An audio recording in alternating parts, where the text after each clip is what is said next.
थी, जिसके जश्न की शुरुआत हो चुकी है। बड़ी खबर आपको बता दें, कारगिल विजय दिवस का जश्न शुरू हुआ है और 1999 में भारत ने जीता था कारगिल युद्ध। शहीद वीर जवानों को देश का नमन और कारगिल वॉर मेमोरियल पर श्रद्धांजलि कार्यक्रम का भी आयोजन है। तो पूरा देश कारगिल विजय दिवस की तैयारियों में जुट गया है और 26 जुलाई 1999 का वो ऐतिहासिक दिन भारतीय सैन्य इतिहास के स्वर्णिम अध्यायों में दर्ज है, जब भारतीय सेना ने अदम्य साहस, पराक्रम और सर्वोच्च बलिदान का परिचय देते हुए कारगिल की चोटियों से पाकिस्तानी घुसपैठियों को खदेड़कर तिरंगा फिर से लहराया था। करीब 2 महीने तक चले इस युद्ध में भारतीय सैनिकों ने बेहद कठिन परिस्थितियों, दुर्गम पहाड़ियों और दुश्मन की ऊंची चौकियों के बावजूद विजय हासिल की है।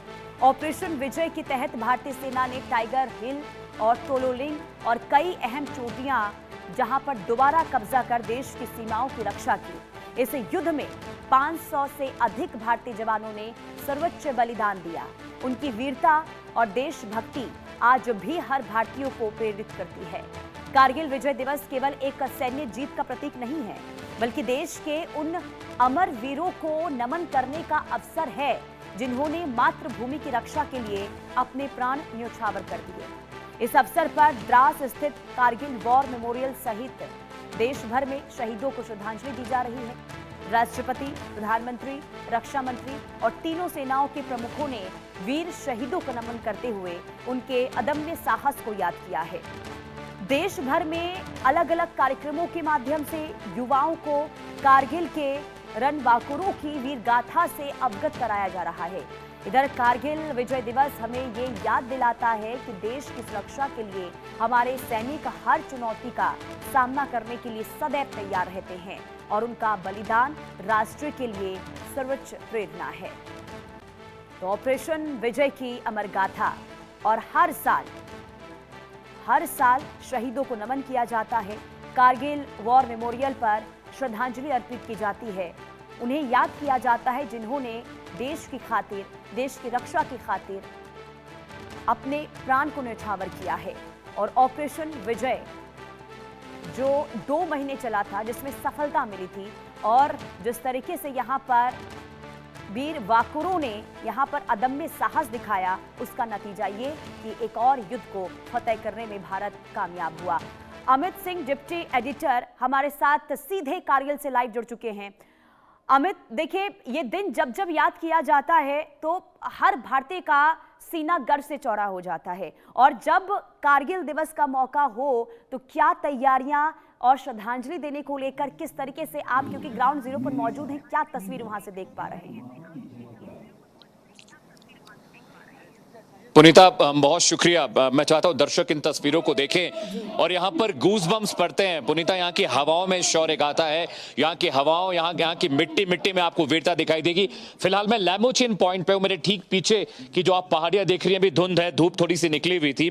यहीं पर करगिल की जंग लड़ी गई।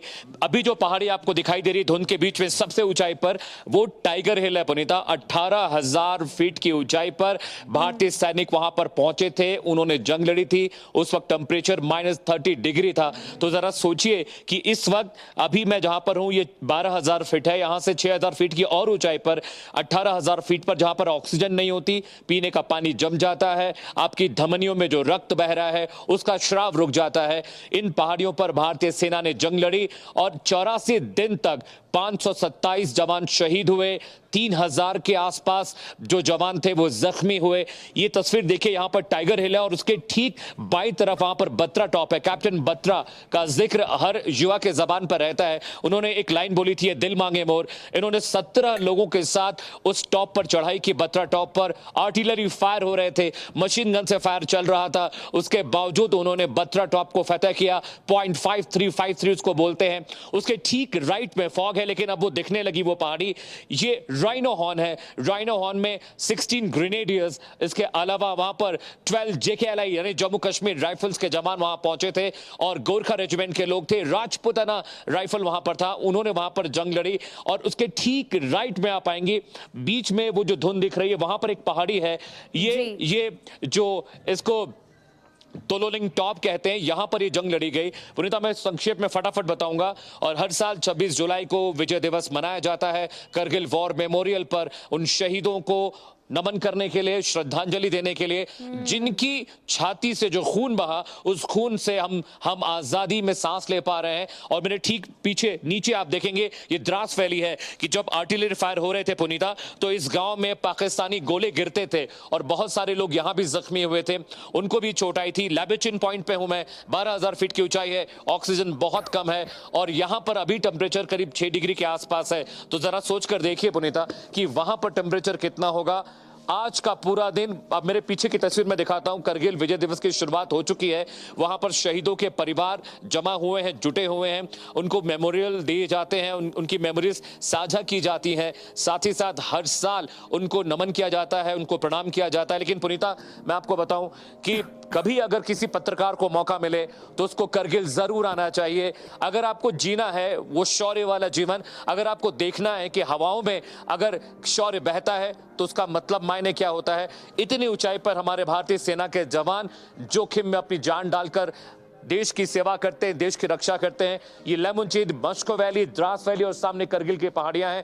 ये बहुत अप्रतिम है पुनीता, अप्रतिम है। और यहां आने के बाद सच में भारतीय होने का गौरव महसूस होता है, फख्र महसूस होता है, क्योंकि भारतीय सेना ने जो किया है हम देशवासियों के लिए उसको शब्दों में वर्णित नहीं किया जा सकता।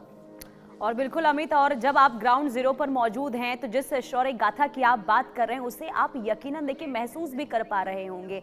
और कारगिल दिवस सिर्फ एक दिवस नहीं है, बल्कि ये हर भारतीय के लिए, खास करके भारतीय सेना के बलिदान का ये प्रतीक है, साहस का ये प्रतीक है। और ऐसे में हर साल देखिए कार्यक्रम का आयोजन होता है, लेकिन जरा ये भी बताइए कि इस बार कार्यक्रम कितना अलग रहने वाला है, वीरों को याद करने के लिए क्या वहां पर तैयारियां की गई है और किस तरीके से वहां पर, क्योंकि जब जब कारगिल दिवस होता है लोगों में भी भारी उत्साह देखने को मिलता है, लोग वहां पर पहुंचते हैं, जो तस्वीरें में भी हम देख पा रहे थे, कई लोग वहां पर मौजूद हैं। अगर आप उनसे भी बातचीत कर पाए तो जरा उनसे भी बातचीत कीजिए, क्या वो समझ रहे हैं कारगिल दिवस को लेकर।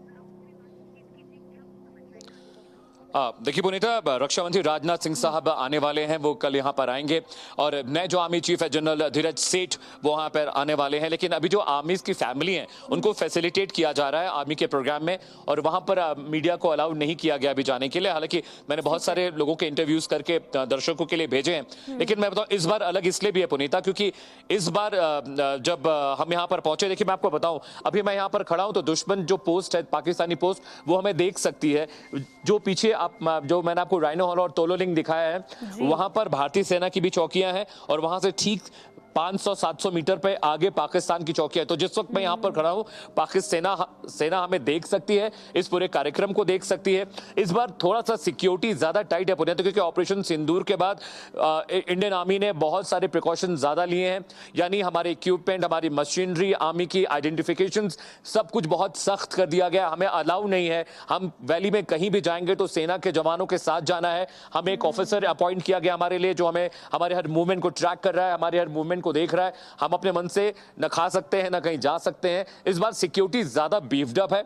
और वैली में जब इस बार मैं आया, मैं हर साल आता हूं करगिल विजय दिवस पे, लेकिन जब इस बार मैं आया तो मैंने देखा कि यहां पर पूरी वैली को छावनी में तब्दील कर दिया गया है, क्योंकि ऑपरेशन सिंदूर और जिस तरह से वैली में हमले हुए, पहलगाम हमला हुआ, उसके बाद से सेना बहुत ज्यादा प्रिकॉशन ले रही है। सिविलियंस को अलाउ नहीं है इलाकों में आने के लिए, बहुत सारी गाड़ियों को रोक दिया गया है।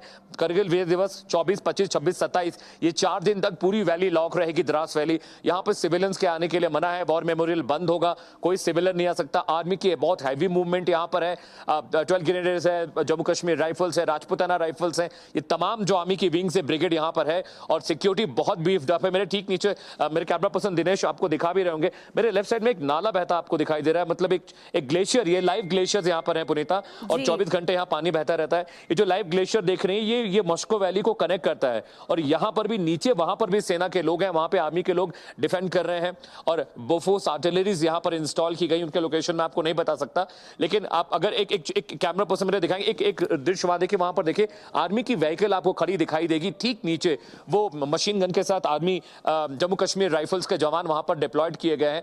तो बहुत सेंसिटिव है इस बार मामला, क्योंकि जिस तरह से आतंकवादी घटनाएं हुई हैं भारत में पिछले 1 साल में, उसके बाद अनंतनाग में आतंकवादी हमला हुआ जिसमें हमारे जवान शहीद हुए, हेड कांस्टेबल, उसके बाद से बहुत सेंसिटिव ये पूरा मामला हो गया है। है, वैली को भी खाली कराया गया है। तमाम जो आते हैं आउटसाइडर्स, उन सबको मना किया गया कि 4 दिन तक वैली में मूवमेंट नहीं होगी। मेरे ठीक नीचे जो नदी बहती है आप देख रही हैं, ये द्रास नदी है पुनीता, ये द्रास वैली, और ये सीधा नेशनल हाईवे 1 को जोड़ती है और पाकिस्तान और पीओके में भी द्रास रिवर का कुछ हिस्सा बहता हुआ जाता है। तो इस बार सुरक्षा बहुत चाक चौबंद है और अभी मैं कोशिश करूंगा कि कुछ फैमिलीज को मैं लाइव जोड़ पाऊं पुनीता। बिल्कुल। और अमित, क्योंकि देखिए आप जो तस्वीरें यहाँ पर दिखा रहे हैं, सोचिए कि उस समय जब ये युद्ध चल रहा होगा तो कितनी कठिनाइयों का सामना हमारे सैनिक उस वक्त करते हुए नजर आ रहे थे। और यही वजह है कि आज जब इतिहास के पन्नों को पलटा जाता है, 1999 की तारीख को याद किया जाता है, तो हर कोई सहम उठता है। लेकिन जरा ये भी बताइए, क्योंकि देखिए अगर हम आज रक्षा क्षेत्र में बात करते हैं तो कितना बदलाव आप देख पा रहे हैं 1999 के बाद अब की स्थिति में, कितना मजबूत हुआ है भारतीय सेना? देखिए मैंने अगर डिफेंस बजट की बात करें तो 1999 करगिल जब युद्ध हुआ उसके बाद से हमारे बजट, हमारा जो डिफेंस का बजट है वो कई गुना बढ़ गया है। Arms, ammunition, artilleries, defence experiments हमारे बहुत हुए हैं। डीआरडीओ ने बहुत सारे, चाहे हमारा ब्रह्मोस एयर डिफेंस सिस्टम हो, नाग हो, त्रिशूल हो, पृथ्वी हो, अग्नि हो, ये हमारे पास मिसाइल डिफेंस सिस्टम है। इसके अलावा ब्रह्मोस हमने इंडिजिनस तरीके से रशिया के साथ मिलकर बनाया है। अस्त्र हमारा एक नया वेपन सिस्टम है, एयर डिफेंस सिस्टम, जो एयर टू एयर मार करता है, वो दुनिया भर के देश हमसे खरीदना चाह रहे हैं। राफेल, सुकोई, मिराज, मैक 21 जैसे जो विमान है वो हमारे हमने कमीशन किए हैं। इसके अलावा बहुत सारे फ्रिगेट्स जैसे आईएनएस विक्रमादित्य, आईएनएस विराट हमारे पास है जो समंदर की निगरानी करता है। इसके अलावा हमने अपनी आर्मी को बहुत मॉडर्नाइज किया है, क्योंकि 1999 से अब तक में हमारी आर्मी का फूड, उनके कपड़े, उनके गियर्स, उनके शूज, क्योंकि ये बहुत खतरनाक ट्रेन है पुनीता। सोचिए कि हम सांस नहीं ले पा रहे हैं जबकि हम 12,000 फीट पर हैं। 18,000 फीट पर बिना ऑक्सीजन सिलेंडर के हमारे सैनिक वहां पर रहते हैं 24 घंटे, यानी एक जो पोस्ट होती है वो 15 डेज की होती है। 15 दिन के लिए वहां पर आर्मी जाती है, फिर 15 दिन के बाद उनकी शिफ्ट चेंज होती है। वो देखिए हेलीकॉप्टर आपको वैली में दिखाई देगा जो सर्वेलांस कर रहा है पुनीता। अगर मेरे कैमरा पर्सन आपको जूम करके दिखाएं तो जिस वक्त हम ये कार्यक्रम कर रहे हैं वहां पर इंडियन आर्मी के हेलीकॉप्टर वैली में सॉर्टीज कर रहे हैं। सॉर्टीज का मतलब वो चक्कर लगाते हैं, उस इलाके की निगरानी करते हैं। ड्रोन भी डिप्लॉय किए गए हैं पूरी वैली की निगरानी करने के लिए।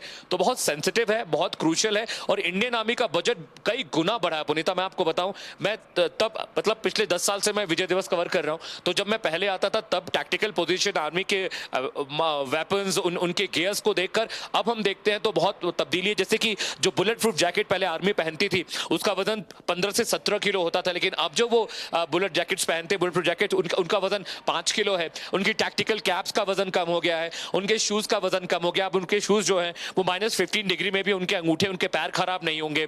उनके ग्लव्स, जो टैक्टिकल ग्लव्स है वो बहुत अच्छी क्वालिटी के हैं। उनका फूड, अब जो खाने के लिए और पीने के लिए डिप्लॉयमेंट पुनीता होता है वो बहुत अच्छी तरीके से होता है। पहले हफ्ते भर का खाना आर्मी ऊपर भेजा करती थी, लेकिन अब महीने भर का राशन जाता है। और इन वैलीज में देखिए, इन रास्तों पर गाड़ियां नहीं जा सकती। इंडियन आर्मी के जवान पैदल इस टेरेन पर चढ़ते हैं, तो जो उनकी पोस्ट है वहां से उतरने में 10 घंटे और जाने में 10 घंटे लगते हैं। तो सोचिए कि आपकी शिफ्ट लगे अगर ड्यूटी पर आने के लिए और उस शिफ्ट में पहुंचने के लिए आपको 10 घंटे पहले निकलना पड़े अपने बैरक से, तो सोचिए कितना ज्यादा मेंटल टफनेस की जरूरत है। इंडियन आर्मी के जवान कितने टफ हैं कि वो 10 घंटा चलकर अपनी शिफ्ट के लिए जाते हैं, फिर शिफ्ट कर 10 घंटा उनको नीचे उतरने में लगता है। इसीलिए इंडियन आर्मी ने 15 डेज की शिफ्ट डिप्लॉयमेंट की है कि 15 दिन हर रेजिमेंट का जवान, उनकी टुकड़ी ऊपर जाती है, वो वहां 15 दिन अपना ड्यूटी करती है, फिर 15 दिन के बाद वो वैली में नीचे आती है। लेकिन वो तब है जब नॉर्मल सिचुएशन है पुनीता। जब बर्फ पड़ने लगती है तो वो टुकड़ी महीने 2-2 महीने ऊपर रहती है। खाने पीने का सामान जम जाता है, पानी में उबाल कर दाल चावल सब्जियां खानी पड़ती हैं। ड्राई फ्रूट्स जम जाते हैं तो ड्राई फ्रूट्स को भी उनको पानी में डालकर डिप करके रखना पड़ता है। बहुत मुश्किल टेरेन है। एक कॉफी भी 18,000 फीट पे पहुंचाने, यानी जो 10 रुपए की कॉफी है पुनीता, उसकी कीमत 1,000 रुपए पड़ती है इंडियन आर्मी को।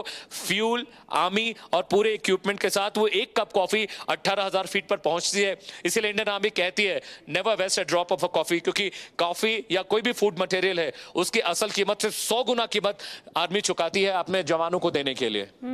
और जो कठिनाइयां आप बता रहे हैं यहाँ पर, सोचिए कि अगर मौजूदा स्थिति में अगर 1999